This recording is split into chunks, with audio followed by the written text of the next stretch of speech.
Magandang araw! Ngayong tapos nyo na mapag-aralan ng mga paksa sa ikalawang markahan, atin namang alamin ang antas ng inyong natutuhan sa mga mahalagang bagay, konsepto, ideya o tema ng mga paksang tinalakay sa pamamagitan ng mga katanungang inyong matutunghayan sa video na ito. Ang mga katanungang inyong matutunghayan ay mula sa mga sumusunod na paksa. Una, pag-usbong at pag-unlad ng mga sinaunang kabiasnan sa Asya. Ikalawa, mga reliyon at filosofiya sa Asya. Ikatlo, mga sinaunang kababaihan at kontribusyon ng mga sinaunang lipunan sa Asya. Basahin at unawaing mabuti ang mga susunod na katanungan. Piliin ang tamang sagot. Pagkatapos ng bawat katanungan, ay ating iwawasto ang iyong kasagutan. Handa ka na ba? Kung handa ka na, ay simulan na natin. Ang pagkakabuo nito ay nakabatay sa pagkakaroon ng organisadong pamahalaan, reliyon, pag-uuri sa lipunan, sining at arkitektura at sistema ng pagsusulat. A. Imperyo. B. Kabiasnan. C. Dinastiya. Ang tamang kasagutan ay letter B. Kabiasnan. Tinawag na Cradle of Civilization dahil nagsilbing lundayan ng mga sinaunang kabiasnan. A. Shang. B. Indus. C. Mesopotamia. Ang tamang kasagutan ay letter C. Mesopotamia. Ito ang tawag sa templong itinatag ng mga Sumerian na kinilala bilang dambana ng kanilang Diyos o Diyosa. A. Great Wall. B. Taj Mahal. Z. Ziggurat. Ang tamang kasagutan ay letter C. Ziggurat.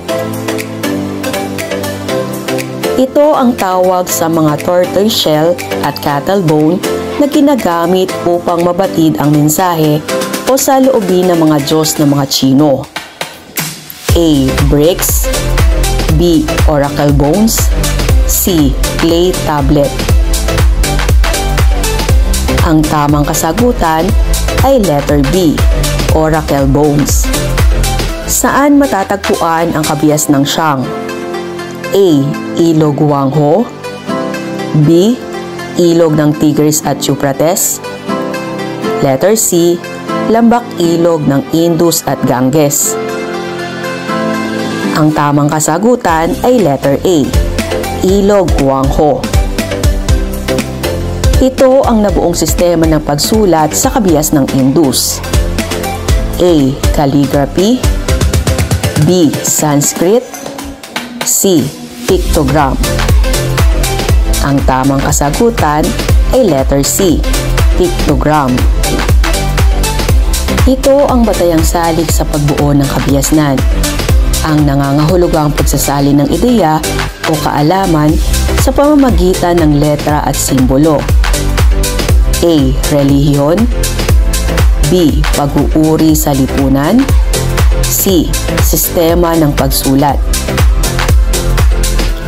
Ang tamang kasagutan ay letter C. Sistema ng pagsulat. Ito ang pinakamataas na uri ng tao sa sistemang caste. A. Vaishyas. B. Brahmins. C. Kshatriyas. Ang tamang kasagutan ay letter B. Brahmins. Ito ang imperyo na pinamunuan ni Haring Nebuchadnezzar II. A. Babylonian. B. Chaldean. C. Phoenician. Ang tamang kasagutan ay letter B. Chaldean. Sinasabing ang kabiasnan ng Asya ay bunsod ng ugnayan ng pisikal na kapaligiran at ng tao dahil sa blank. A. Ang mga mamamayan ang lumilinang sa kapaligiran. B. Ang tao ay kumikilos at umaayon sa kanyang paligid. Letter C. Ang kapaligiran ay nangangailangan ng tao. Ang tamang kasagutan ay letter B. Ang tao ay kumikilos at umaayon sa kanyang paligid. Kinilala ng mga arkeologo ang kabias ng Indus bilang isang organisado at planadong lipunan dahil sa blank. A. Hindi nagkaroon ng anumang bakas ng pag-aaway dito. B. Maayos at mabilis na natagpuan ng mga labi ng kabiasnan. C. Natuklasang dalawang lungsod na may parehong sukat ng bloke ang mga kabahayan. Ang tamang kasagutan ay letter C. Natuklasang dalawang lungsod na may parehong sukat ng bloke ang mga kabahayan. Ang batas ni Hammurabi ay maikakategorya bilang retributive justice o mas popular sa kasabihang mata sa mata, ngipin sa ngipin. Ipinahihiwatig ng kasabihang ito ang blank. A. Pagkuha ng mata at ngipin kapag mayroong nagawang kasalanan. B. Paggawad ng kaparusahan batay sa bigat ng kasalanan. C. Pagkakulong ng habang buhay. Ang tamang kasagutan ay letter B. Paggawad ng kaparusahan batay sa bigat ng kasalanan. Siya ang kauna-unahang dayuhan na namuno sa dinastiyang Yuan. A. Kublai Khan. B. Shi Huangdi. C. Wudi. Ang tamang kasagutan ay letter A. Kublai Khan. Ito ang pangalan ng Mesopotamia sa kasalukuyan. A. Iran. B. Iraq. C. Jordan. Ang tamang kasagutan ay letter B. Iraq. Ano ito na mula sa salitang Latin na religare na nangangahulugang to bind o buuin ang mga bahagi para maging magkakaugnay ang kabuuan nito? A. Pamayanan. B. Relihiyon. C. Sibilisasyon. Ang tamang kasagutan ay letter B. Relihiyon. Ang salitang ito ay may ibig sabihin na pagmamahal sa karunungan. A. Impluwensya. B. Filosofiya. C. Relihiyon. Ang tamang kasagutan ay letter B. Filosofiya. Saang dinastiya nagkaroon ng sistemang legalism o nagsasaad na kailangan ng malulupit na parusa at may higpit na batas para maabot ang kaayusan? A. Qin. B. Tang. C. Sui. Ang tamang kasagutan ay letter A. Qin. Ang mga sumusunod ay tumutukoy sa filosofiya maliban sa isa. A. Nagmula sa salitang Griego na Philos at Sophia. B. Ang mga pangunahing filosofiyang Asyano ay nagmula sa China. C. Binubuo ng Budismo, Confucianismo at Taoismo ang filosofiya. Ang tamang kasagutan ay letter C. Hindi kasama ang binubuo ng Budismo, Confucianismo at Taoismo ang filosofiya. Tawag sa paniniwala at pagsamba sa maraming Diyos. A. Animismo. B. Monoteismo. C. Polyteismo. Ang tamang kasagutan ay letter C. Polyteismo. Ito ang pinakamatandang monoteistikong relihiyon sa mundo. A. Budismo. B. Taoismo. C. Budaismo. Ang tamang kasagutan ay letter C. Budaismo. Ito ang relihiyong naniniwala sa reinkarnasyon. A. Hinduismo. B. Budaismo. C. Jainismo. Ang tamang kasagutan ay letter A. Hinduismo. Siya ang pangunahing tagapagturo ng Confucianismo. A. Confucius. B. Mencius. C. Zoroastriano. Ang tamang kasagutan ay letter A. Confucius. Ito ang tawag sa relihiyong may isang Diyos na pinaniniwalaan. A. Animismo. B. Monoteismo. C. Polyteismo. Ang tamang kasagutan ay letter B. Monoteismo. Ito ang bansang pinagmulan ng relihiyong Shintoismo. A. Philippines. B. Japan. C. Indonesia. Ang tamang kasagutan ay letter B. Japan. Isa sa mga haligi ng Islam na pananampalataya, pagpapahayag ng shahada o walang Diyos kundi si Allah at si Muhammad ang kanyang propeta. A. Iman. B. Hajj. C. Sala. Ang tamang kasagutan ay letter A. Iman. Sa relihiyong Zoroastrianismo, siya ang kinilala bilang Panginoon ng karunungan na kumakatawan sa kaliwanagan at kabutihan. A. Ahura Mazda. B. Amaterasu. C. Angra Mainyu. Ang tamang kasagutan ay letter A. Ahura Mazda. Ang mga sumusunod ay mga impluwensya ng reliyon at filosofiya maliban sa A. Pagmamahal sa kapwa tulad ng pagmamahal sa sarili. B. Mahigpit na pagsunod sa batas para sa mas maayos na pamamahala. C. Paglinang ng kasanayan at kakayahan sa sarili. Ang hindi kabilang ay letter C. Paglinang ng kasanayan at kakayahan sa sarili. Ito ang subkontinenteng pinagmula ng Hinduismo. A. India. B. Asia. C. Africa. Ang tamang kasagutan ay letter A. India. Ito ay isa sa mga paniniwala ng mga Hindu na kung saan sinasabi na ang bawat aksyon ay may kaakibat na parusa o gantimpala. A. Dharma.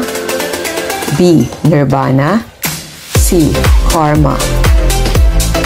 Ang tamang kasagutan ay letter C. Karma. Ang mahigpit na pagsunod sa batas para sa mas maayos na pamamahala ay A. Legalismo. B. Taoismo. C. Shintoismo. Ang tamang kasagutan ay letter A. Legalismo. Yahweh ang tawag ng relihiyong ito sa kanilang Diyos. A. Hinduismo. B. Jainismo. C. Budaismo. Ang tamang kasagutan ay letter C. Budaismo. Siya ang itinuturing na tagapagtatag ng Budismo. A. Brahman. B. Chandragupta Maurya. C. Siddhartha Gautama. Ang tamang kasagutan ay letter C. Siddhartha Gautama. Ang pinaniniwalaan ng mga taga-Mesopotamia na diyosa ng tubig. A. Inanna. B. Namu. C. Tiamat. Ang tamang kasagutan ay letter B. Namu. Ang mga sumusunod ay ilang probisyon ng Kodigo ni Hammurabi tungkol sa mga kababaihan maliban sa isa. A. Ang babae ay itinuring na bagay na maaaring ikalakal. B. Ang pag-aasawa sa mga kababaihan ay maituturing na transaksyong pananalapi. C. Pagbibigay ng regalo o pera ng ama ng babae sa ama ng lalaki sa pag-aasawa. Ang tamang kasagutan ay letter C. Pagbibigay ng regalo o pera ng ama ng babae sa ama ng lalaki sa pag-aasawa. Tinuturing na iisa lamang ang maaaring tunguhin ng babae sa tradisyonal na Asya. A. Isang anak. B. Isang asawa at maging ina. C. Isang asawa.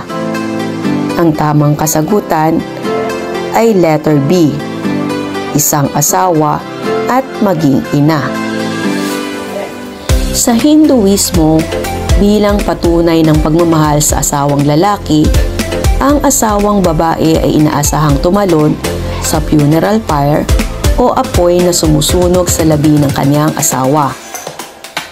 A. Sati. B. Sato. C. Satu. Ang tamang kasagutan ay letter A. Sati. Siya ang kabiyak ni Prinsipe Rama na sumailalim sa pagsubok sa apoy upang patunayan ang kanyang katapatan at kalinisan sa asawa. A. Amaterasu. B. Inanna. C. Sita. Ang tamang kasagutan ay letter C. Sita. Ito ang bansa sa Silangang Asya na nagsagawa ng foot binding sa mga kababaihan. A. China. B. Japan. C. South Korea. Ang tamang kasagutan ay letter A. China. Ang mga sumusunod ay mga pahayag tungkol sa foot binding maliban sa isa. A. Ito ay ginagawa habang ikinakasal ang babae. B. Pagsusuot ng bakal na sapatos. C. Simbolong kagandahan. Ang tamang kasagutan ay letter A. Ito ay ginagawa habang ikinakasal ang babae na hindi kasama na katangian ng foot binding. Alin sa mga sumusunod ang mali na pahayag tungkol sa tradisyonal na kababaihan ng Asya? A. Magmana ng ari-arian. B. Nagpapasailalim sa kanyang asawa at biyenan na babae. C. Walang karapatang legal. Ang tamang kasagutan ay letter A. Magmana ng ari-arian. Inyong tandaan, ang mga sumusunod ng kontribusyon ng mga sinaunang lipunan sa Asya.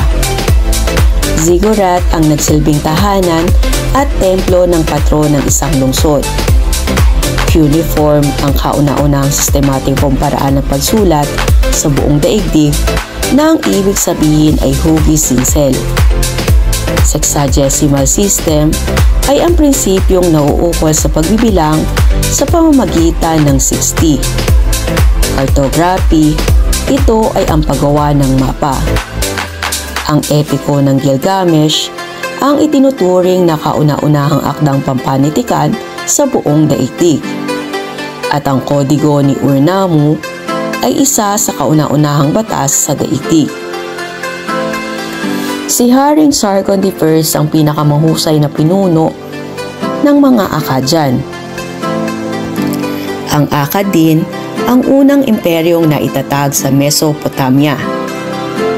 Ang batas ni Hammurabi ay ipinatupad ni Haring Hammurabi kung saan naglalaman ito ng kabuuang 282 na batas na nauukol sa paksang sibil, kriminal at pangkalakalan. Paggamit ng bakal, gumamit din ng mga salapi sa pakikipagkalakalan, at nakapaglinang ng makabagong paraan ng pagsulat na mas kilala bilang phonetic alphabet at ang konsepto ng alpabeto sa kasalukuyan. Ang Vedas ay isang koleksyon ng mga dalit na pandigma matalinong pahayag, mga kanta at kwento. Ang Mahabharata ay binubuo ng 100,000 taludtod at naglalaman ng kaisipang Hindu at itinuturing na pinakadakilang tulang pilosopikal sa daigdig. Ang Ramayana ay patungkol sa buhay ni Rama, kanyang asawa na si Sita at kapatid na si Lakshmana. Ang Panchatantra ay isang akdang pampanitikan at may koleksyon ng mga kwentong Indian. Ang Sanskrit ay isa sa pinakapino at hinahangaang wika sa buong daigdig. Ang Ayurveda ay isang mahalagang konseptong panggamot na hango sa salitang Ayur o buhay at Veda na nangangahulugang agham.